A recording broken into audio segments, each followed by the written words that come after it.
Well, where do you wind up seeing the risk? Is it a central bank? Is it a politic risk? Is it a issue we don't know yet? You know, this whole idea of catalysts is something that I kind of stay away from. It's more about sort of the environment we're in. You know, I wrote in my book a few years ago how, you know, the great metaphor is we're in this fire suppression environment where the central planners won't let there be little wildfires. And it can go on a very long time. They do have control in the short run, but ultimately, you know, the blaze of glory happens. That's what we're waiting for. And it doesn't matter what it comes from. It could be some errant match. It could be, you know, my kid with his 22 in the woods. It doesn't matter what the ultimate cause of that fire is. So what's the best safe haven? It's the most convex safe haven, the one where you have to invest the smallest amount in it that gives you the largest payout in the crash. What is that? Very biased. That's what I focus on doing. So that's what I focused my whole career on doing. So I think that's probably what we do as a tail hedger the best. Gold's not bad.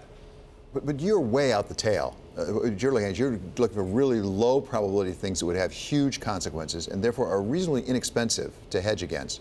How do you do that? What's the process? Do you sit around either by yourself or with others and just think, what's the worst thing that could happen in the world? What would be the disaster? How do you do that?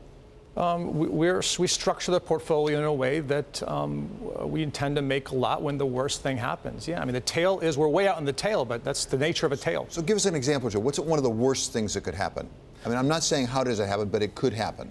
Yeah, we don't need to get very fancy about this. It's a huge stock market crash. I mean, this really is sort of where we make our hay at Universa. It's a huge stock market crash. So many of the different things that can go wrong here basically are subsumed by that.